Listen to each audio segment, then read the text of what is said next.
I called my husband in a hurry, but he didn't answer. I was afraid that I would be reported as a suspicious person if I stayed there, so I took my daughter and went back to my mother's house. After bombarding my husband with phone calls, he finally answered. What? You're so persistent. What's going on? There was a stranger living in our house. Well, I sold that house. I was shocked and asked him. What are you doing? That's so selfish. It's your fault. You neglected your job as a wife, which is housework. So we got divorced 3 months ago and sold the house. I received the proceeds from the sale as compensation. Hello, my name is Jessica, and I'm a 34-year-old housewife living with my husband Michael and our 5-year-old daughter Sophia. We built our own home after Sophia was born, and while we have some happy moments, there are also times when things are difficult. My husband has a tendency to be controlling and selfish, and he thinks he can make me do whatever he wants. When he comes home from work, he immediately asks, What's for dinner? And even after he's finished eating, he doesn't put his dishes away or wash them. He takes a bath, drinks alcohol, eats snacks, and leaves his dishes on the table. When I point out his behavior, he gets angry and says things like, Who do you think is supporting your life? Don't complain when you don't work. Even though I work too and contribute to our household, this is too much. Moreover, my husband is not helpful when it comes to raising our daughter. When Sophia was born, he was thrilled and said things like, She looks just like me. But now he doesn't pay attention to her and tells her to play with me when she asks him to play. She gets sad every time and eventually stopped asking him to play altogether. I wonder if we're really happy. I've been sighing a lot lately. I wonder why I keep cooking for such an unreasonable person. Am I going to live my life like a housekeeper? While I was thinking about such things while cooking, the landline phone rang suddenly. I couldn't answer it right away because I was cooking. Hey, what are you doing? Hurry up and answer it. If we argued here, the phone would be disconnected. I hurriedly washed my dirty hands and answered the phone. It's Saturday night now. Who could it be at this time? I was surprised when the person on the other end of the phone introduced himself as a doctor.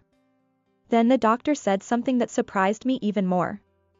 Your mother has collapsed and has been taken to the hospital. Can you come right away? I almost dropped the receiver. My mother suddenly collapsed. My head went blank at the sudden event. Since I got married, the number of times I visited my mother had decreased. My father had already passed away, and I wanted to increase the number of visits after that, but since my daughter was born, I couldn't visit my mother's house frequently. I've received a lot of love from my mother and I still want to repay her. I don't want this to be our last goodbye. According to the doctor, the cause of her collapse was a myocardial infarction. When she was brought in, it was critical, but now her condition is stable for the time being. I breathed a sigh of relief when I heard that. She's going to be hospitalized for tests and such from now on. I'll go right away. I hung up the phone. I'm an only child, and my father has passed away, so my mother only has me. As soon as I hung up the phone, I got ready to go out. When I told my husband, Sorry, my mother seems to have collapsed, so I'm going to the hospital. What? What about my dinner? I was amazed. Is his dinner more important than his wife's mother collapsing? Normally it would be nice if he could say something like, Should I worry and take the car out? That's not the point. You should know that much. When I raised my voice, my husband was surprised for a moment, but then he started to get angry. What's with that attitude? I thought it was a waste of time to talk to him anymore, so I had my daughter get ready to go out and got in the car. My husband was still yelling, but I ignored him and went to the hospital. My mother was sleeping on the bed. I spoke to the doctor, and it seems that my mother will be hospitalized for tests. We'll talk more after the results come out. It seems that she hit her body in various places when she collapsed, so it is needed to examine her carefully to see how it's affecting her internally. I'm very worried. I hope she doesn't pass away like this. But the doctor seemed to sense my anxiety and said, Don't worry, she's just sleeping now because her condition is stable. Finally, the doctor told me about future plans, and I went home with my daughter. Then I saw beer cans and a pizza box on the table, which made me feel disgusted. My husband was sleeping on the sofa with the TV on. I thought about waking him up, but I was already exhausted both mentally and physically from my mother's situation, so I decided not to. I was grateful that he was sleeping there. I cleaned up the trash on the table, turned off the TV and the lights, and suggested to my daughter that we go out to eat at a casual dining restaurant.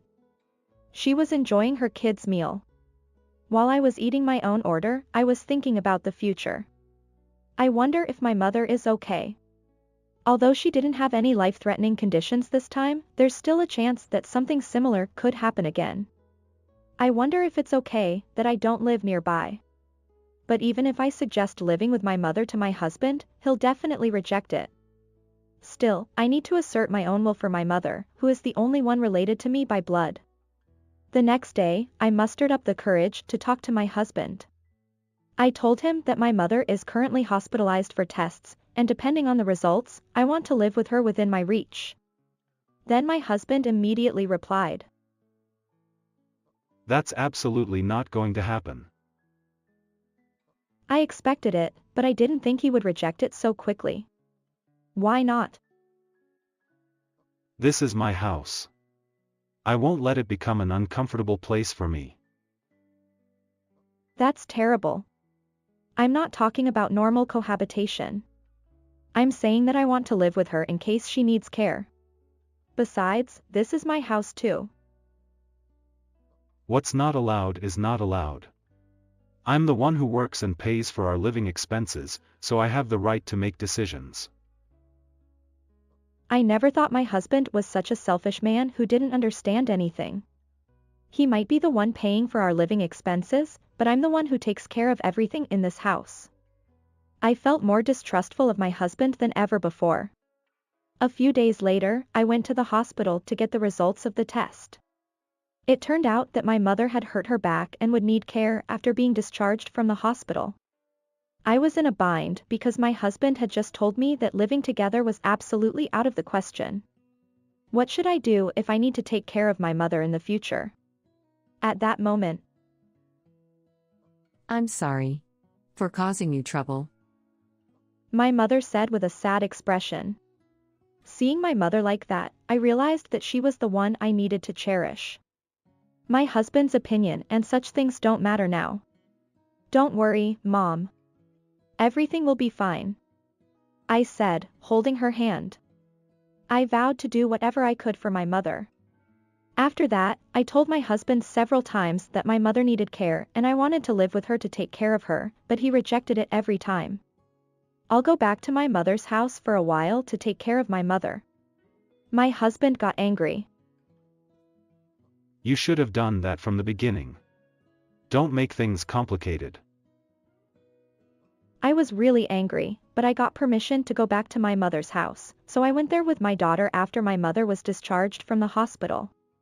When I went to pick up my mother at the hospital, she was in a wheelchair and looked very sad. I'm sorry for causing you trouble like this. She is a responsible person and probably doesn't want to cause trouble for others. But I am her daughter. I don't want her to hold back. It's okay. Let's have fun with just the three of us from now on, I said, holding her hand. And so, my mother's care began at my mother's house. When I entered the house, my mother tried to make tea for me, but I stopped her in a hurry. Mom, don't try to do everything yourself. You can rely on me from now on. I'm sorry, thank you. My mother said, looking a little sad again. Then my daughter said cheerfully, I'll prepare it. My mother and I were both relieved, and in the end, the three of us prepared tea together and ate sweets. We had a peaceful and enjoyable time like that, but that night, my husband called me out of the blue. Hello? Is something wrong? Hey! Where the hell are you wandering around? Huh? I was surprised. What was my husband talking about? Didn't I say I'm going to start taking care of my mother at my mother's house today? Then my husband said something outrageous. What? You're staying overnight? I didn't hear anything about that. What about my food? Laundry? Bath? Come back here right now. Unbelievable. Does he think I'm a housekeeper or something? I said I'm going back to my mother's house for a while. You're a grown man, you can do the housework by yourself. Don't mess with me. Come back soon. I didn't give you permission to stay overnight. It's impossible to take care of my mother without staying overnight. It takes 3 hours by car from my mother's house to our house. Anyway, Sophia and I will live at my mother's house for a while. I said that and hung up the phone. I was really fed up with my husband. And so, my life of taking care of my mother began. My mother couldn't bathe herself, so I washed her body while taking a bath together. I cooked the dishes that my mother always made for me when I was a child. At first, I wasn't used to it, but I was happy to live with my mother again after a long time.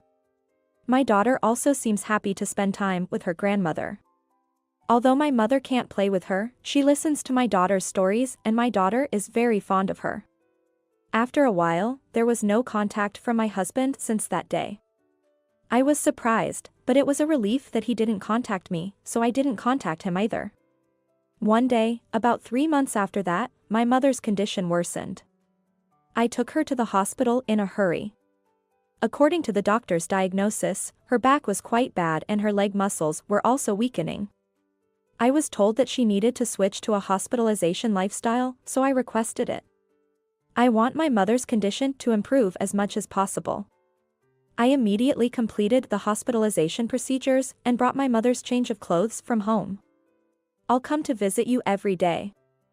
After telling my mother, I went home with my daughter for the first time in a while. However, as soon as I arrived home, I felt a strange sense of discomfort. First, there was an unfamiliar car parked in front of the house. My husband bought a new car while I was taking care of my mother.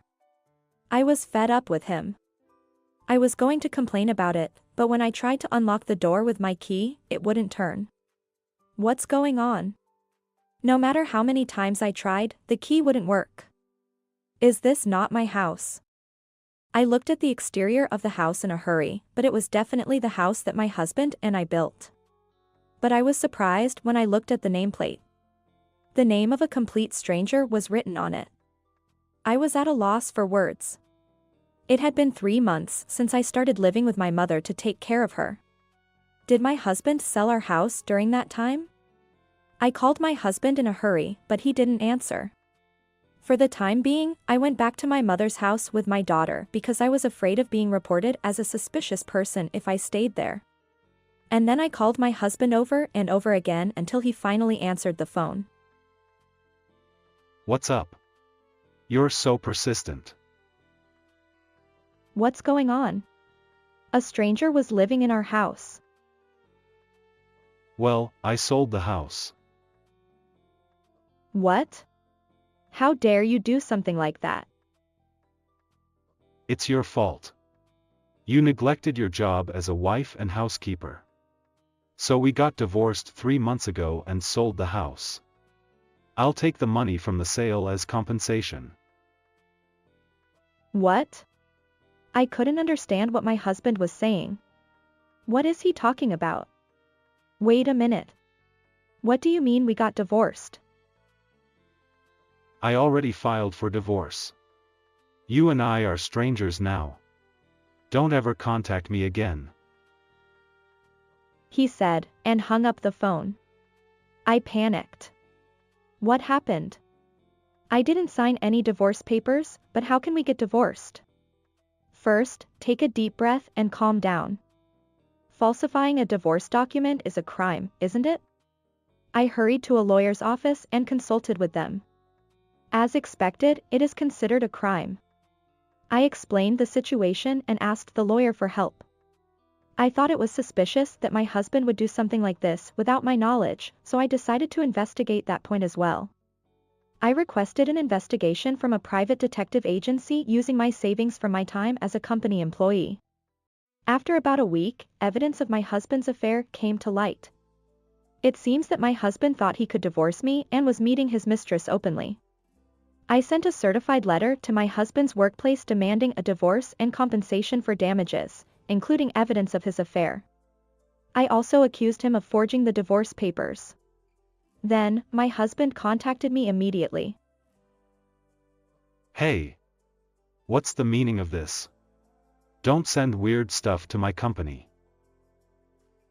It's not weird, it's an official document. Unlike the one you forged. Forge.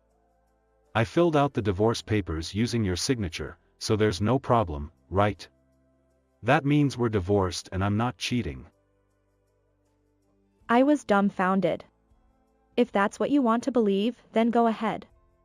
But I'll still demand compensation from you and your mistress, and I've reported the forgery to the police. What? The police? Of course, I'll also demand child support from you. From now on, let's communicate through our lawyers. Saying that, I hung up the phone. My husband must be quite shaken up. And it seems he was arrested for forging the divorce papers. Naturally, he lost his job. He had to pay a fine when he was arrested. He lost all his money due to the compensation and child support he had to pay to me. Furthermore, I demanded a division of property through my lawyer. As a result, I was able to receive half the money from selling our house. When we bought that house, I contributed a considerable amount from my savings, so it's strange that I'm not getting that much money back. After the divorce, we were able to settle things peacefully. Fortunately, my daughter and I had my mother's house to stay in, and she allowed us to live there. We frequently visited my mother and spent time together as a family. About a month after the divorce, my ex-husband suddenly showed up at my mother's house. He looked disheveled and unclean. When he saw me, he broke down in tears and begged for forgiveness while prostrating himself on the ground. I'm sorry. It was all my fault. Please forgive me and let's start over again. I was surprised, and my ex-husband began to tell me what had happened since the divorce. He said he had become penniless and had worked as a day laborer to make ends meet. However, all his wages had been taken by his mistress. He was unable to pay his rent and had accumulated a lot of debt just to keep his home. He was struggling to make ends meet and his debt was increasing day by day.